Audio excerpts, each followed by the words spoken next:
Hello दोस्तों, मैं हूं आपका दोस्त रोबू और मैं लाया हूं एक बहुत ही अच्छी कहानी। तो चलो फिर देर किस बात की।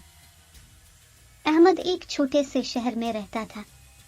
वो मेहनती और मिलकर काम करने की वजह से हर दिल अजीज था। एक दिन पड़ोसी गांव से एक जरूरी पैगाम आया। दरिया में तूफानी आ गई थी और देहातियों को बारिशों के आने से पहले अपने घरों को दोबारा तामीर करने के लिए मदद की अशद जरूरत थी। अहमद ने अपने साथियों को मुलाकात के लिए बुलाया। इसने कहा, मेरे साथियों, हमारा पड़ोसी गांव मुसीबत में है और उन्हें हमारी मदद की जरूरत है। हम मिलकर उनके घरों को दोबारा तामीर कर सकते हैं। हमें इस जबरदस्त काम को पूरा करने के लिए एक टीम के तौर पर काम करना चाहिए। बच्चे तवज्जो से सुनते रहे। वो जानते थे कि जरूरतमंदों की मदद करना उनका फर्ज है। वो अपनी टीम वर्क को अमली जामा पहनाने के लिए सैलाब ज़दा गांव रवाना हुए। आते ही उन्होंने सैलाब से होने वाली तबाही को देखा। घर तबाह हो चुके थे और देहाती आर्जी पनागाहों में रह रहे थे। एक लम्हा ज़ाय किए बगैर उन्होंने खुद को टीमों में तकसीम कर लिया। कुछ ने घरों के लिए लकड़ी और भूसा इकट्ठा किया, जबकि कुछ ने मलबा साफ करने में मदद की। सब ने मिलकर भारी और मुश्किल काम मिनटों में किया और वो बगैर किसी रुकावट के काम करते रहे। दिन हफ्तों में बदल गए और बच्चे अनथक मेहनत के साथ साथ काम करते रहे। उन्होंने बहुत इस्तिकामत और अज़्म का मुजाहिरा किया, अपने मकसद को कभी नहीं खोया। देहाती हैरत से देख रहे थे कि बच्चे कितनी तंदही से काम कर रहे हैं। वो उनके अटल अज़्म से हैरान रह गए।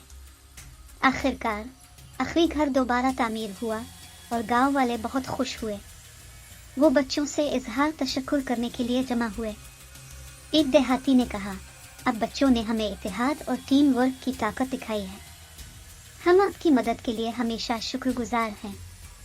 आपने हमें एक अनमोल सबक सिखाया है। बच्चों के लीडर अहमद ने जवाब दिया, हो सकता है कि हम छोटे हों, लेकिन जब हम इकट्ठे होते हैं और एक टीम के तौर पर काम करते हैं तो हम बहुत बड़ी चीजें हासिल कर सकते हैं। ये टीम वर्क की ताकत है जिसने हमें इस अजीम काम को पूरा करने का मौका दिया है। इस दिन के बाद से गांव वालों और शहर के बच्चों के दरमियान एक मजबूत रिश्ता कायम हो गया। वो समझते थे कि मिलकर काम करने से वो अपने रास्ते में आने वाले किसी भी चैलेंज पर काबू पा सकते हैं।